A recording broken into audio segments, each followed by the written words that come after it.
There was bright orange flames towards the front of the house. It was already coming through the window, and the sofas were blazing as well. Wow, this is a lot of damage. Even though it's supposed to be fixed, they were not going to fix it. This is going to be a big job, you know that. My insurance adjuster and preferred contractors were not looking out for my best interest.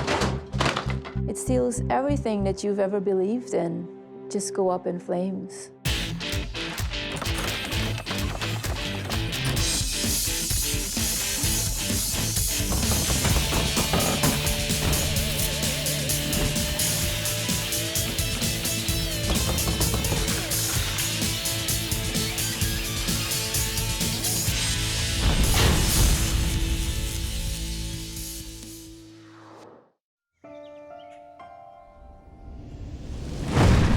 I had 4 guests staying over at the house, and I watched a movie with them, like towards the end of the movie, and at around 12 midnight, we went to bed.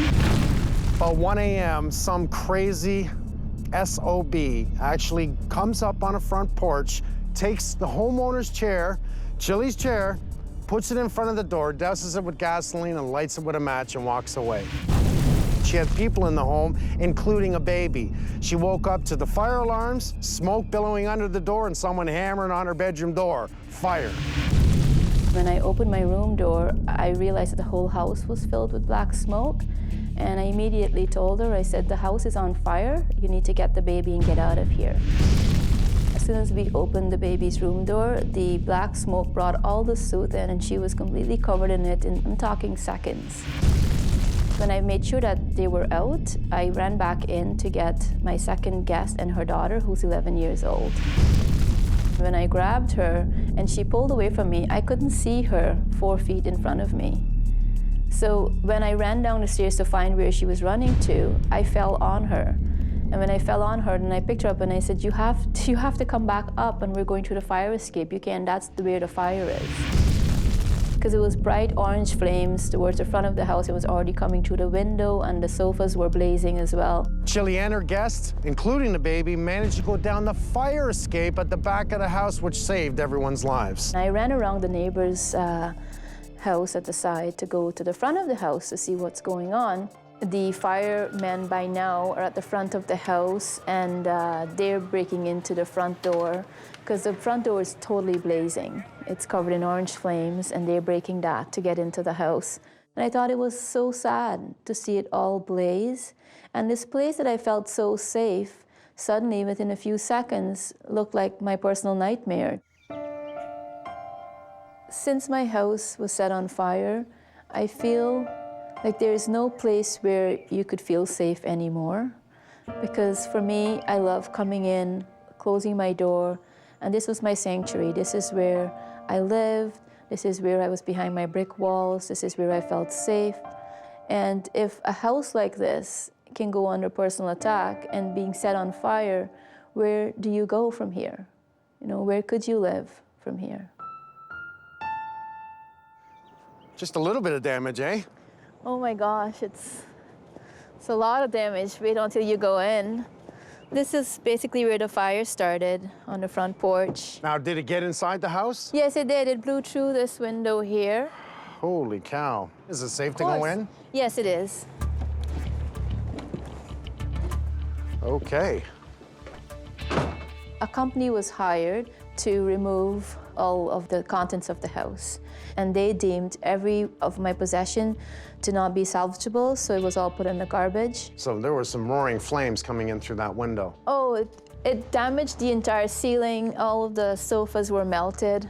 It was completely black in here. After that process was done, my insurance adjuster informed me that she's going to have 2 companies, which is the preferred companies for their insurance company, compete and submit a bid in terms of what it would cost to repair the house. Is this a new steel beam? Yes, it is. So you've gone ahead and said, okay, since there was so much damage, let's gut the place, let's redo the whole house. That's my...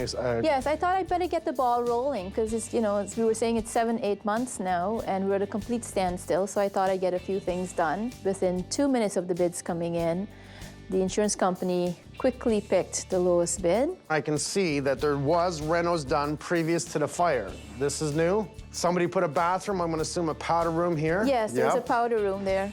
And he said, you know, I've already had our preferred contractor go ahead and get the work permit for the house, so they're ready to go.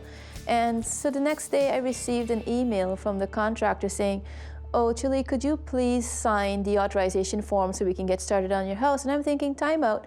I didn't say I agreed to go with you. This was new. Somebody made some changes in here, and then I look at the plumbing. They've used a gray piping. It's a commercial grade. But what I'm seeing is they cut through the floor joist to run all your plumbing. Yeah. Like, the morons do that. You don't cut through floor joists. So I said, look, before I sign an authorization, I'd like to meet with you to find out, you know, how are you going to go about the repairs? And then I look on this side of the house here, and this was your kitchen, which was clearly updated probably 20 years ago, as a quick guess. Running all the drains and the copper into the bulkhead, that's a cold zone. So you can do that as long as you insulate behind it. But look at the drains, they're right against the wall. So whoever did this stuff is idiots, right? These are, I see idiot after idiot. And it was always dismissing anything that I had to say and not talking about things that I thought were obvious that they were going to fix. They were not going to fix them. And did anyone disconnect your electrical? No. No. All right.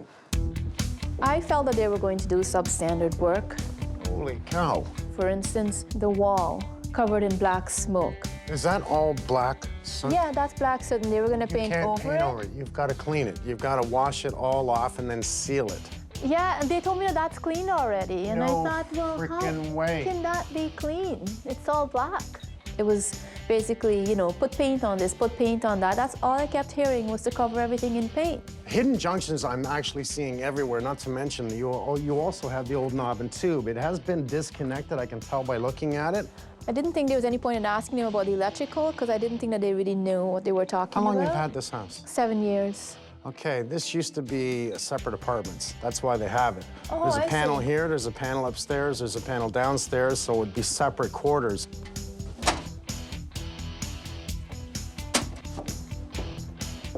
Hidden junction point. Why is this opened up? I had someone do some work in the basement, and he noticed that there was a shift in the bricks from the outside. So he encouraged me to allow him to open this up. And he said, you know, you've got some structural issue with your bricks. So I had the preferred contractor from the insurance company come in to look at it. And he said, it's no big deal. We'll just put drywall over it and finish it. We're seeing mold build up, and usually will build up on the backside of the drywall underneath the window. Your sill on the outside's actually running into the window. That would explain why we're rotted out on this 2x4 sill. And I guess they were gonna paint over that? Oh yes, this is already clean and ready to be repainted over. No. Windows smashed, is that the fireman or? Yeah, this was all from the heat of the fire. Wow. All new windows, all new doors, all new studding throughout the whole house. All new electrical, all new plumbing, structural changes. There are calls from my insurance adjuster. There are emails from my insurance adjuster saying, you have to make a decision now. You have to go, just sign the authorization form. Let's get this done. And I knew with all my being that there's no way I could sign that authorization form and allow that contractor from the insurance company to represent me. You can see the black on the carpet, so this would be from everyone tramping through. Why didn't they pull the freaking carpet up? I don't know. It's ruined, pull it out. Like, clean the place, pull it out. You got water damage on the wall here. This always been here? No, this is new. I sent a letter to Mike Holmes that night saying, could you please help me because I know that I'm not in good hands. The truth is, this isn't just a mess from the fire. This is a mess from previous contractors. This is a mess from the insurance contractors. Like, this is a mess. And I think what I'm going to do is if you are putting it in my hands, I'm gonna get it to a certain level, and then I'm gonna bring you back. And I'm gonna bring you back after I've made the structural changes, everything's been studded, and it almost looks, well, like we're ready to finish it. Without any doubt in my mind, I know that I will feel safe here again when Mike's done with it because of the good karma that he'll be bringing into my space, and I really need that right now to restore the love in this home and to make it feel peaceful again. This is gonna be a big job, you know that. I know. I'm so glad you're here. It's too late to change your mind now. It is now.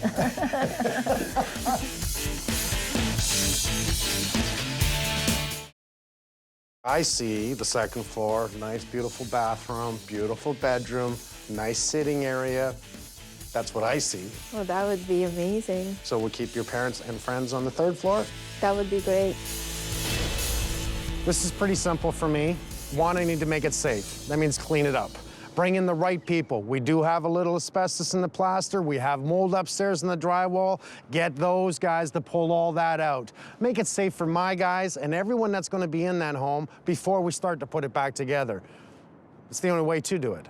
Today is really an easy day for you. You're gonna plastic up, set up, even though this takes a lot of time and a lot of effort just to pull out a little bit of asbestos in this area. What our guys are doing here is basically setting up to pull out the drywall. The asbestos is just in the plaster. Yeah. But you're gonna also do the drywall upstairs. You're gonna Yep. open that up. I'll take care of the structure and everything else. Sure.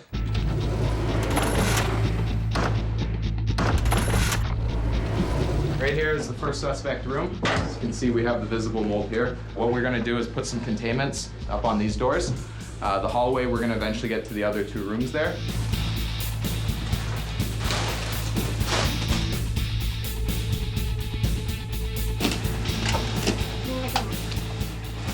The mold growth on the wall is pretty heavy. It's evident that there's been a water leak occurring from some time, probably intruding from the exterior wall around the window area. There's been some damage going on up here that maybe no one's seen. I came in full suit, took some pictures so we could get those off to Mike right away. That area is actually backing onto this wall here. We're gonna end up containing this side too.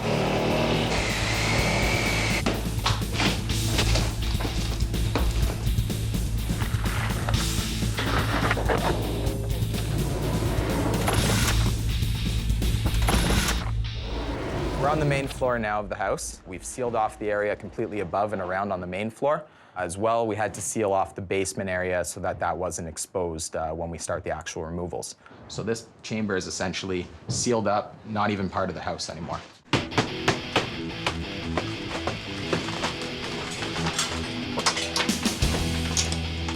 The asbestos in this room is actually in the plaster walls. Doesn't change the removal pattern, but what we're gonna do is essentially remove it all off, HEPA vacuum wipe down, and then finish up with the lockdown. The lockdown solution is sprayed on the entire area to seal in any leftover asbestos fibers so that it's safe for my guys to start work.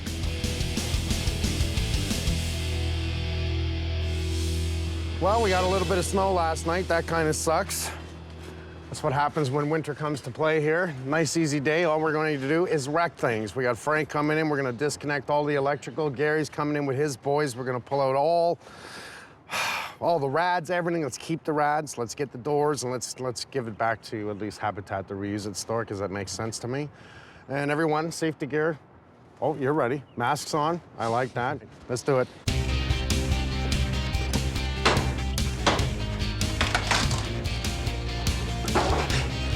I have all my guys, all my crew, and all we're doing is wrecking. Everything comes out. All the electrical, all the plumbing, all the HVAC, and get it down to bare bones where I can redesign it and create that idea, what the homeowner wants.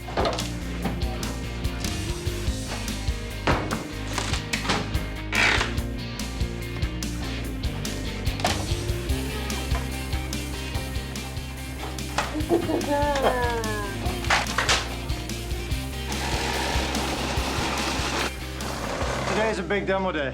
The entire house is obviously getting gutted. Considering it's going to be a new design, there's no point of leaving anything behind. Remove it all, start from scratch. This house has gone through many renovations in the past. The reason why I noticed that is the quality of material that was used. What we're dealing with here is commercial grade, fire-rated material. And we see that here. There's been so many patch-up jobs, and it's a mess.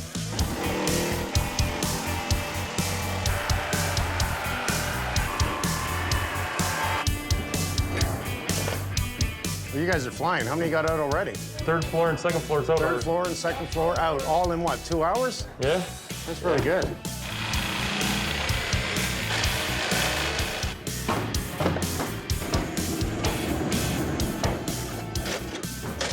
Mike is gutting the home. All the prior plugs and light switches that were there, we have to de-energize. We have to make it safe. All the wires that were in the walls have to come out. We had panels that were on the top floor. Do we need those? No. So we're gonna get rid of them, rewire them.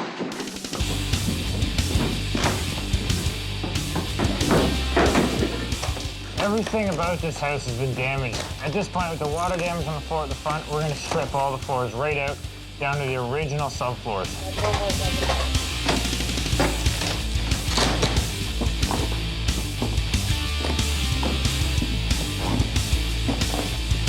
Man, that's in there good.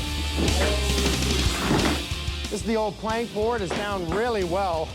It's a 3/4 inch hardboard that's in place, and it's in there really good. When I go into a new home, we pop it up like it's nothing.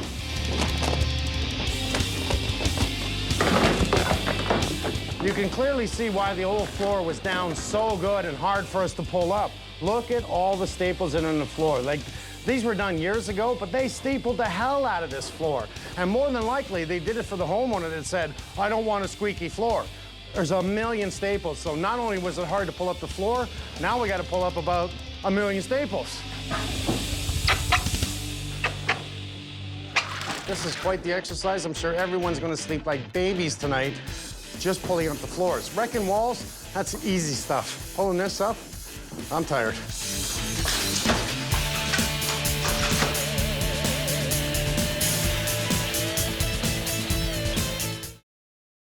I had memories from, coming to Canada 20 years ago. I had my childhood photographs. I had my first essay that I wrote in high school here. Everything was just not salvageable.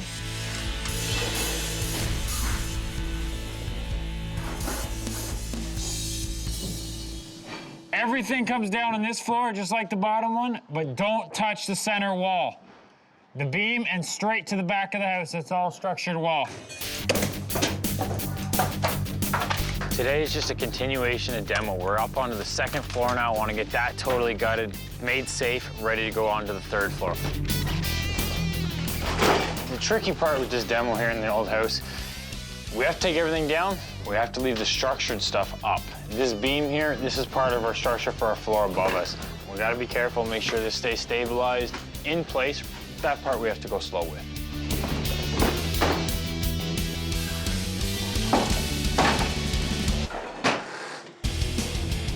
We're removing the whole staircase, but there's so much weight sitting on this area, we want to remove the staircase completely. We're also opening it up and gutting it so that we start from a brand new slate. That way, when we get the new staircase, it'll be able to sit into brand new structure. Watch out, guys, staircase coming out.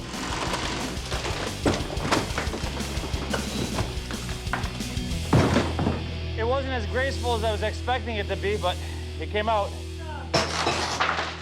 Ready?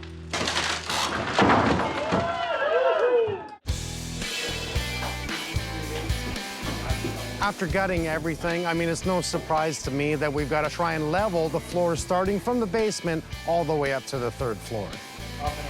Yes, we're playing with a lot of weight. This is nothing that we're not used to. We've done this many times. Safety first, making sure we have the proper jack posts, proper beams, and determine from each corner where's the highest point, where's the lowest point, and manipulate these floors to true them up as best as we can. I mean, we can't even stud the outside walls until the floors are done. MJ, I need one more 8.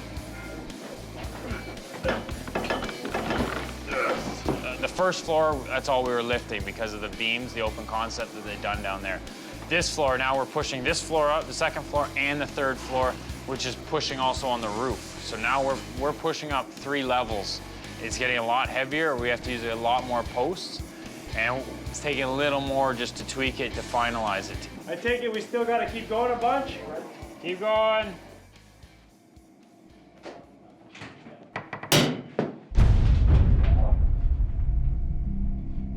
We're just in the process of jacking up this floor, and it just seems we had a little jump. What happened? I have no idea. Check down below. Check the basement. Check the basement. Right now, we're looking into it. I'm not really sure what it was, but as I was down here jacking it up, something dropped. This is the whole way to the house we're jacking up.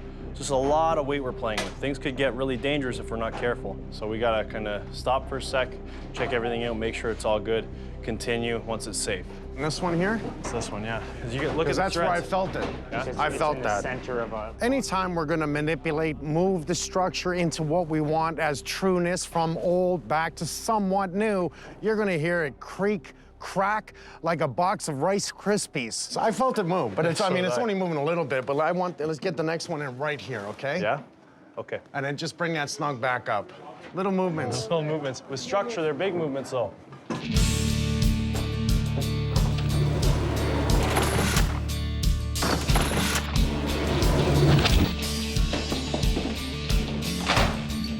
After we ripped up this floor, we realized the structure was completely compromised.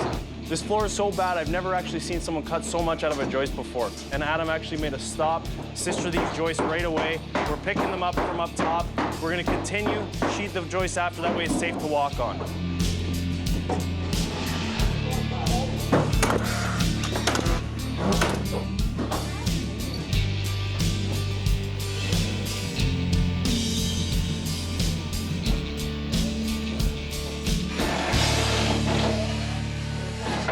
We had a bit of a logistics issue because of the weather we're having this season. We couldn't get the lumber out from the west side of the country to here, so we had to go ahead. We had to purchase some regular spruce lumber. We're gonna coat it in the pink after we do the fire coating on the original lumber. We'll spray all this pink. It'll all have the same coating as the wood that comes from the factory.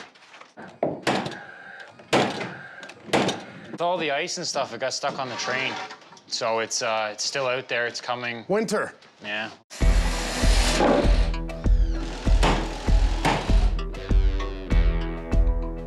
Now I gotta take Adam through it. I'm gonna design where the stairs are going to be, how they're gonna manipulate from the second floor to the third floor. I need to think of the bathrooms. I need to think where the kitchen runs. Like, clearly, I would like a bathroom here, because it makes sense, right? So you could do a bathroom, use the window in the bathroom, small closet.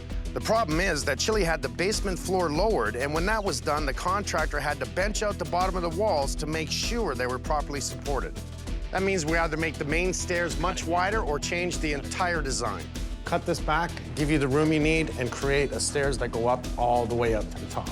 So now we're gonna do a landing. So that landing is gonna be across here. We're gonna have a set of stairs here, a set of stairs here. There's our difference, boom, up, these are our stairs, right? Building the stairs this way means we can accommodate the space taken up by the benching system, and there will still be plenty of room for the main floor powder room and closet. Plus, we can isolate the stairwell from the living space on the second and third floors. No, 1 at 47.5, 2 at 47 and 7/16.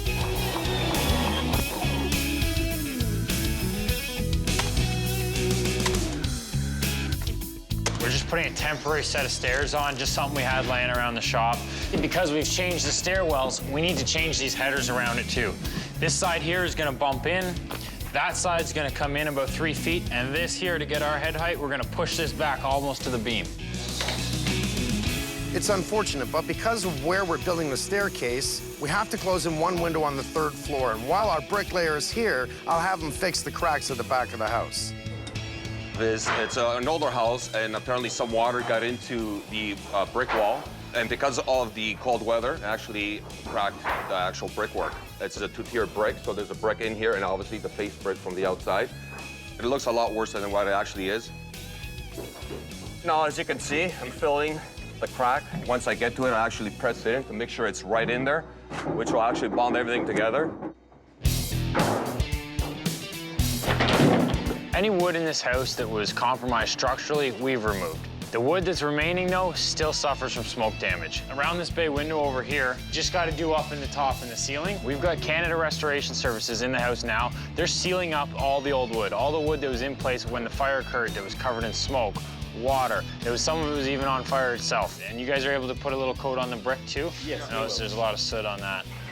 They're gonna protect it, seal it with a shellac-based primer. That's gonna cover up all the smoke smell and allow us to go over it with our new fire retardant spray. It's such a nice feeling for me personally to reach out and to have someone to reach back and to hold my hand through this. It means the world to me.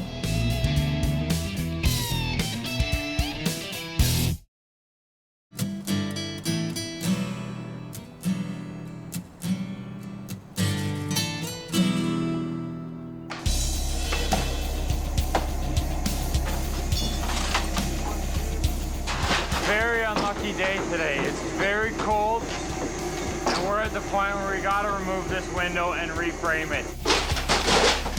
The framing that was here for the old bay window is really inadequate for what we're gonna put in. We're gonna frame this to hold the roof properly, as well as to take insulation, our spray foam, which is gonna give us this R value in a major heat loss area. We've got our heaters going. This is a very cold floor to be on. On the outside of the bay window where it's very cold, having a great day. Fixing the framing on the outside here, prepping it so we can build up off the outside ledger plate, resheet the plywood, go straight up, close the house back in.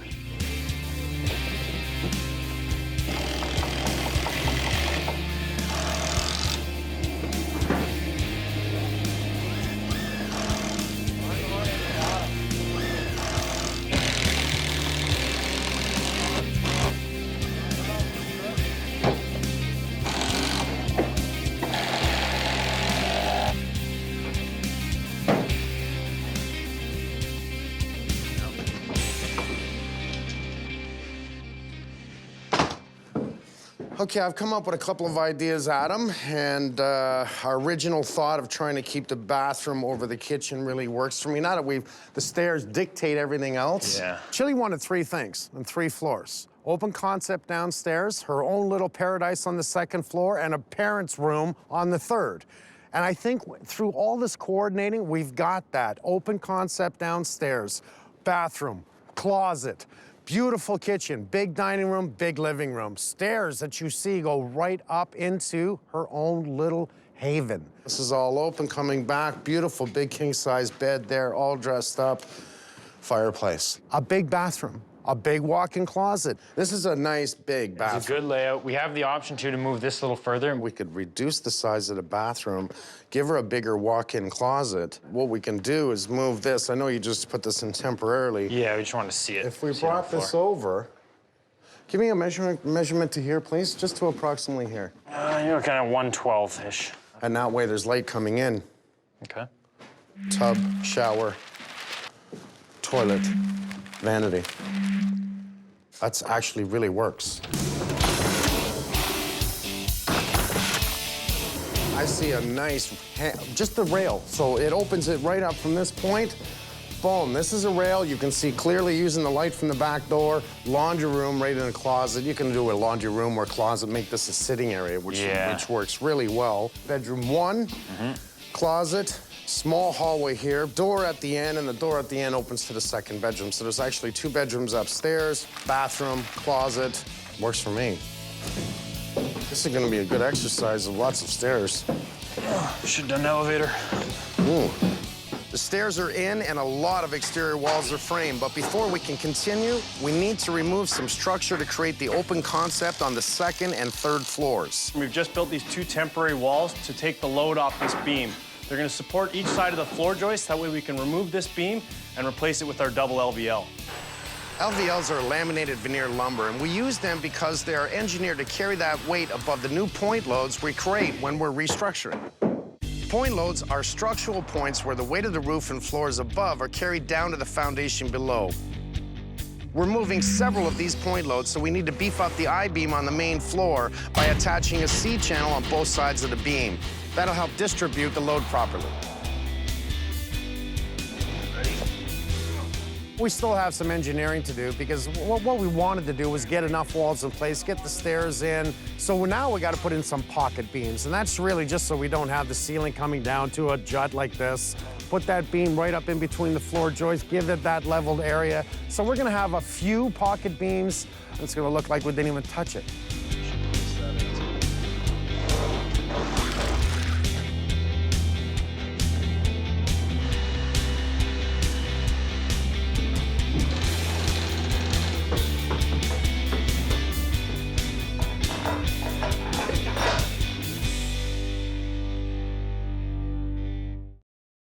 My dad has always said if you can afford a brick house, get a brick house. And something about the walls, the structure of the house made me feel so safe. The doors are sturdy.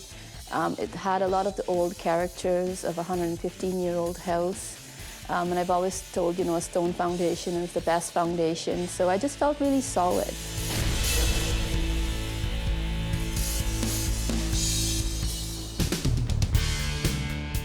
Gary's here to start the HVAC system. It's a pretty big 3-story home, so he's installing large main ducts and air returns running up the front corner of the house, through the main floor, all the way to the 2nd floor. That will supply air to all levels, including the 3rd floor. Going through the drawings, we ran into a complication. The basement staggered out. So that means our framing in the basement and our top floor is offset. So when I start to run my duct up, nothing's gonna line up. It's gonna be a little bit of cutting to the floor and the framing. I spoke to Adam. He said, not a problem, go ahead, go nuts, cut what you need to, and they'll reframe.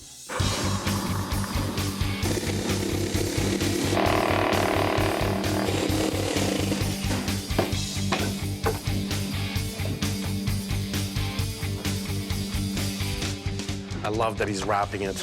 As long as we can get the spray foam behind, which we can, they're actually sealing up all the ductwork in every single joint, every spot, plus wrapping on the outside, and we're spray foaming in behind it.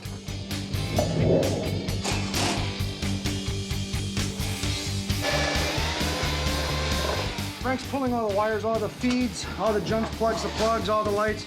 Bit of a mini race to see if I can catch up to him. If I catch up to him, that means he's going too slow. So, trying to get it all done so I could kind of, you know, it's nice every once in a while to throw it into the boss's face, right? You're not catching up.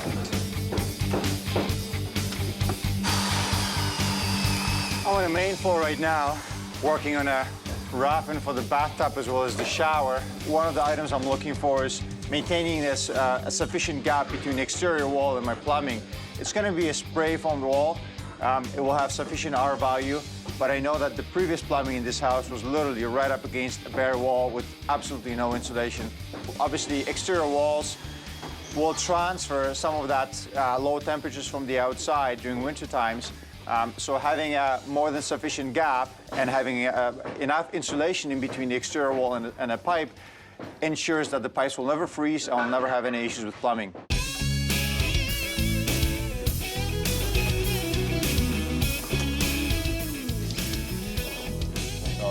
There. We're just moving the location of an air return because this is our plumbing wall for our bathroom. On every job, there's challenges, right? So here you're dealing with an old house. So, you know, you're dealing with stuff like the old framing that's all warped and crooked. They're putting some new joists in, so it gives us a little bit of a challenge because we got to try to line stuff up. So this one here, if we leave you 4 inches and then come at 8 inches, okay, that leaves us enough height to have our shower valve on the inside, our shower spout. Okay, perfect. We got to work together with them to say, hey, you know, try not to put too much framing in a certain area. You know, we had a meeting yesterday with Martin for the plumbing. It's just working together. It's a challenge between the HVAC guys and plumbers constantly. We literally fight for the space between the floor joists. So I could run my plumbing and drains, and the HVAC guys can run their duct system and returns. And it's very important for those two trades to actually be compatible, work well together, and be able to plan well in advance before executing the project. I have to move all my framing for him. No, he's got to move all his ducts for you. It's perfect. Seeing not only what the plumbing is all about, but being able to also visualize what the HVAC guy is going to do and how he's going to run his lines. And at the end of the day, it all has to work together.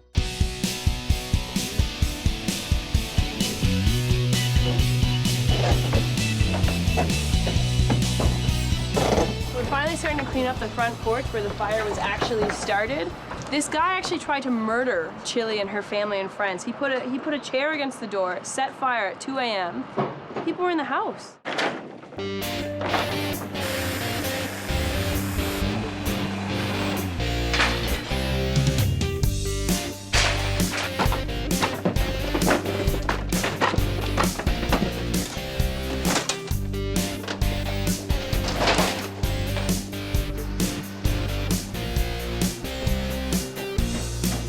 The most critical point right now is the insulation.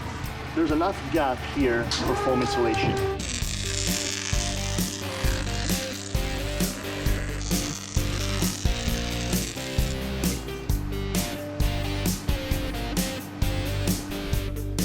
This is the main source of where the fire actually occurred. We're gonna strip this all down and make sure that we can get this brick back to its proper state. We're gonna be using our soda blasting unit. Right now we're filling up the crushed glass and soda blast material. We're gonna do a mixture so that we're getting the best result on here. So the goal of this project is to actually just take away the soot. We're not looking to go down to that natural exposed brick. In this case, we know we're going to be painting the full area anyways, so we're not too worried about its final finished look as much as we're trying to get that smooth coat across.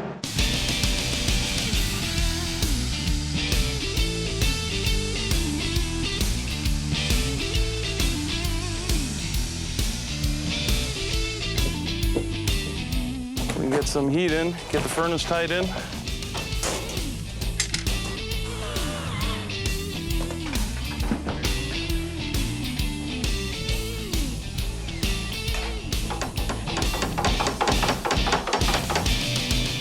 Finally got a break in the cold again. We're gonna put our outside ledger plate on for our front deck before they come and spray foam. The reason being is we've got to through bolt this right into the house. We've got our through bolts, which have been spec'd at 18 inches on center, 3/4 inch thick. Our intent with this is to rebuild the original look of the house it had. The houses here on this street have been renovated over the years, a lot of them have. They've all kept this look. We don't want to stray too far from it. It's nicer for the neighborhood if we keep this classic look that it had. I can't believe the day's finally come, that I can go in and see what Mike's been doing. And I know how passionate he is about his work, so really excited about that.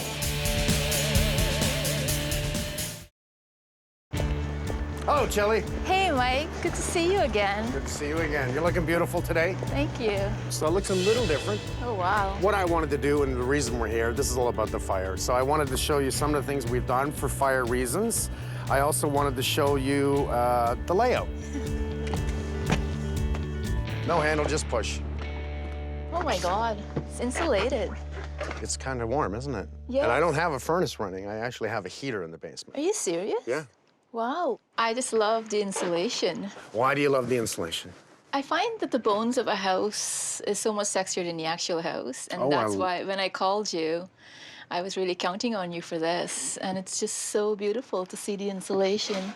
What's exciting for me is that I'm actually working with a homeowner that's more excited what's behind the walls than what it's going to actually look like. You notice a lot of pink wood, yes? Yes. We use pink wood for a reason. Yeah, what is the benefit of the pin? I thought it was because I'm a girl. Just a gray color. Yeah. Mold resistant, fire resistant. Oh. We also sprayed the entire home. Benefits of the rock salt, the green insulation. What are the benefits? I know that that's better fire insulation. So safe and sound is what they call it. We want to stop that transfer of sound from the first floor to second floor and continue to the third floor. But it's also a fire rating. That's so helpful because I was really worried about my safety coming back here. And just standing in here already, I feel much more secure than before. So let's quickly talk about the layout. We come into an open concept. I changed the stair design, creating storage closets, you know, possibly a bathroom there. You never know what's behind door number 1. But as you come in, fireplace that's covered up that you're not going to see, and then move into an open concept based on using the windows and original design of the house. So you can see, literally, we have a big kitchen. It's going to open up into the dining area, into the living area, and everything is very much open concept of what you first wanted. Oh, I stayed in this home for 7 years dreaming of that, but I didn't know how to put it together. All right, so you ready to go up the stairs and we'll take a look? Oh, yeah, sure. Okay.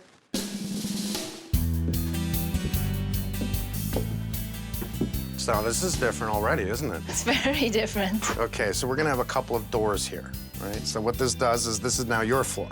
Oh. So these doors are into your paradise. So this is going to be your bedroom. So we have a big window in the back, big window, transferring light right through.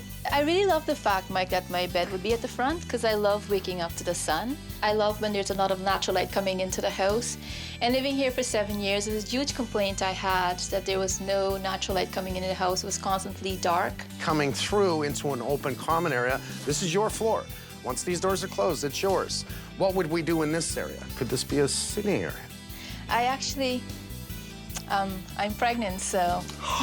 Congratulations. This week is my nursery here. Thank you. Oh my goodness. Yes, I was trying and it finally happened. So. Wow, congratulations. Thank High you. five. Wow. I think with everyday stress and commitments to life, I never really had the opportunity to start a family. And the minute I gave my keys to Mike, I felt so relaxed and I felt like I was in good hands. And I tried and it was a successful try, so it's now official, and in 7 months I can expect to be a mom. Okay, so third floor, the idea was for mom and dad, right? Yes, And possibly a baby in the future. possibly. Okay, so again, let's come up to open concept. Door, right? Open concept, picture a rail across here, all open concept. Oh, that's beautiful. What did you want upstairs? Washer and dryer. And so we made literally a closet for it. So Yes. we made sure we have a drain in the floor, just in case there was ever a leak, that drain goes directly to the basement. So this is open room, laundry room, bedroom number 1 and bedroom number 2. So come into bedroom number 2. So mom and dad could actually have this room. Yes. And possibly... A baby in the back room, That's which is correct. nice and quiet. That's correct. This is beyond anything I have wished for. It's just perfect. So I know I said I wasn't gonna finish the basement. However, we did stud the walls, we did insulate just to make it comfortable for you. In the future, when you go to finish it, if you wanna run any other thing, the drywall will come down easy. We're not gonna plaster it. I'm so happy I had this opportunity to see the walls, the structure of the house, because to me that's the main key thing for me, so I can feel safe and happy knowing what's behind the walls. This is an opportunity to showcase how we can build a smarter home, a fire-rated home, an air-friendly home for the humans that live inside it. Everything about this sort of dictates, you know, what you've gone through to what you can have. And why wouldn't we do this? You know, to me, this is just a no-brainer. This is what we do. You know, what's interesting is that I feel safer in this house now than I felt before the fire. And I was so happy and safe before, but now it just feels like such a sturdy house. To be able to see it before it's finished, I just feel so lucky. I'm at the Fire Emergency Services and Training Institute. It's right off the airport. They not only teach the next generation to be firemen, but they actually service the airport and the surrounding area. Chili woke up at 2 a.m. to a fire in the front of her house, and I'm sure it was quite uncomfortable. Today, I'm gonna have the similar experience. We're gonna be setting a fire, much like what happened at Chili's house. I wanna see what it's like to actually go through, how much I can see, how much I can't see, and just how hot it really is. So never take that mask off inside, because I could burn everything inside. Exactly. Superheated gases in our fire, you don't want to breathe that in. Okay. It's definitely toxic. Before you go in, we're going to inspect to make sure there's no exposed skin. Okay. Okay, it's going to be a significant temperature in there. We don't want it to get burned. If you're feeling heat in your suit and it's extreme, it's too hot. If you're in trouble at any point, tap us, out we go. Okay.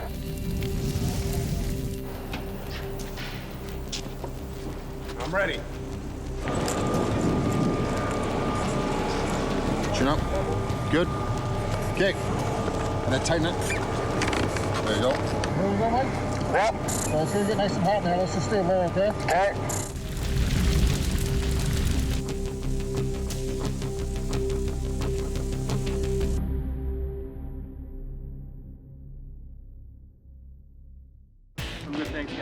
But, Sherry, when you go inside a burning house, you can't see.